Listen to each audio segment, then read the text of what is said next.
അസ്സലാമു അലൈക്കും. ഞാൻ ഫാത്തിമത്തുൽ റഫാഹ്, കോഴിക്കോട് വൈറ്റ്നസ് ലൈഫ് ഹബിലെ ചീഫ് സൈക്കോളജിസ്റ്റാണ്.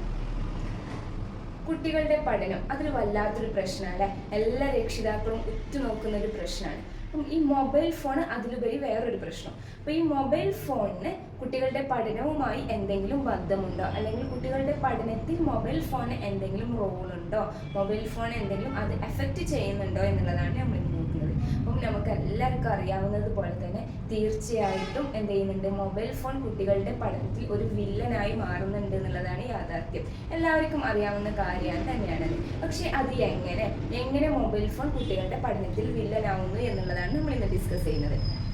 നമുക്കറിയാം, മൊബൈൽ ഫോൺ അഡിക്ഷൻ ഉള്ള കുട്ടി, അല്ലെങ്കിൽ എപ്പോഴും മൊബൈൽ ഫോൺ കാണുന്ന ഒരു കുട്ടിയെ സംബന്ധിച്ചിടത്തോളം അവരുടെ ഒരു മെമ്മറി കപ്പാസിറ്റി എന്ന് പറയുന്നത് ഭയങ്കര കുറവായിരിക്കും. ഈ മെമ്മറി കുറയുന്നതോട് കൂടി തന്നെ കുട്ടിക്ക് എന്ത് ചെയ്യും, ഒരു കാര്യം ഓർത്തെടുക്കാനുള്ള ബുദ്ധിമുട്ട്, അല്ലെങ്കിൽ ടീച്ചേഴ്സ് എന്താ പറയുന്നത് എന്ന് ഓർമ്മയില്ലാത്തൊരവസ്ഥ, ഇതൊക്കെ വരാനുള്ള സാധ്യത വളരെ കൂടുതലാണ്. അപ്പോൾ സ്വാഭാവികമായിട്ടും ഇതൊക്കെ വരുമ്പോൾ, ഓർത്തെടുക്കാനുള്ള ബുദ്ധിമുട്ടൊക്കെ വരുമ്പോൾ, അല്ലെങ്കിൽ പഠിച്ചത് എന്താണെന്ന് ഓർത്തെടുക്കാനൊക്കെ ഉള്ള ബുദ്ധിമുട്ട് വരുമ്പോൾ അവർക്ക് സ്വാഭാവികമായിട്ടും പഠനത്തിലൊരു ബുദ്ധിമുട്ട് ഫീൽ ചെയ്യും. അത് എക്സാമിനെ ബാധിക്കും. അത് എക്സാം ആൻസൈറ്റി പോലുള്ള പ്രശ്നങ്ങളിലോട്ടൊക്കെ ലീഡ് ചെയ്യാനുള്ള സാധ്യത കൂടുതലാണ്.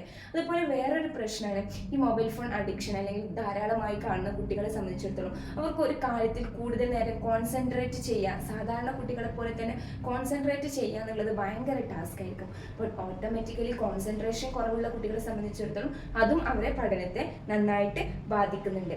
വേറൊരു പ്രശ്നമാണ് ഫിസിക്കലിയും എന്ത് ചെയ്യുന്നുണ്ട്, ഈ മൊബൈൽ അഡിക്ഷൻ അല്ലെങ്കിൽ മൊബൈൽ ഫോണിന്റെ അമിത ഉപയോഗമൊക്കെ കുട്ടികളെ അല്ലെങ്കിൽ വലിയവരൊക്കെ നന്നായിട്ട് ഫിസിക്കലിയും ബാധിക്കുന്നുണ്ട്. അല്ല, ഏറ്റവും വലിയൊരു പ്രശ്നമാണ് സ്ലീപ്പിൽ ബുദ്ധിമുട്ടുണ്ടാവുക, അതായത് ഉറക്കത്തിൽ എന്തെങ്കിലും പ്രശ്നം കാണിക്കുക എന്നുള്ളത്. അതായത് മൊബൈൽ ധാരാളമായി കാണുന്ന കുട്ടികളെ സംബന്ധിച്ചിടത്തോളം അവർക്ക് ഉറക്കം വളരെ കുറവായിരിക്കും. ഉറക്കം കുറവാകുമ്പോൾ ഓട്ടോമാറ്റിക്കലി അവർ ഫിസിക്കലി വീക്കാവും, മെൻ്റലി വീക്കാവും. അപ്പോൾ അവർക്ക് പഠിക്കാനുള്ള ഒരു ടെൻഡൻസി കുറയും, അതിനുള്ളൊരു മോട്ടിവേഷൻ കുറയും, അവർക്ക് പഠിക്കാനൊക്കെ ഭയങ്കര മടിയാവും, അതിനുള്ള ഒരു ക്ഷീണമൊക്കെ ഫീൽ ചെയ്യാനുള്ള സാധ്യത ഉണ്ട്. അപ്പോൾ അവർക്ക് പഠിക്കാന്നുള്ള ആ ഒരു സംഭവത്തിനോട് ഒരു ഇൻട്രസ്റ്റ് ഒക്കെ കുറയാനുള്ള സാധ്യതയും വളരെ കൂടുതലാണ്.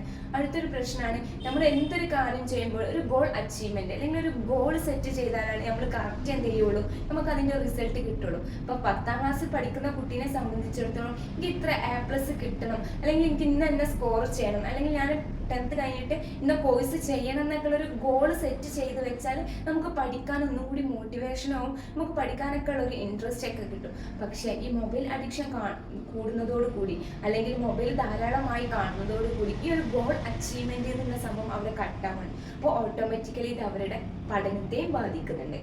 നമ്മൾ എന്ത് ചെയ്യുക, മക്കളിൽ നിന്ന് പരമാവധി ഫോൺ എന്ത് ചെയ്യുക, ഒഴിവാക്കാൻ വേണ്ടി ശ്രമിക്കുക. എന്തെങ്കിലും ഫോൺ അഡിക്ഷൻ കാണപ്പെടുക, അല്ലെങ്കിൽ ഫോണിൻ്റെ അമിത ഉപയോഗം ഉണ്ടെന്ന് ഫീൽ ചെയ്യാണ് മക്കളിൽ നിന്നുണ്ടെങ്കിൽ നമ്മൾ എന്ത് ചെയ്യുക, ഒരു CBT പോലുള്ള തെറാപ്പികൾ അപ്ലൈ ചെയ്താൽ നമുക്ക് തീർച്ചയായും മാറ്റിയെടുക്കാവുന്നതേ ഉള്ളൂ. അപ്പോൾ നമ്മൾ സൈക്കോളജിസ്റ്റിൻ്റെ അല്ലെങ്കിൽ മെൻ്റൽ ഹെൽത്ത് പ്രൊഫഷണൽ സഹായമൊക്കെ തേടാൻ വേണ്ടി ശ്രദ്ധിക്കുക.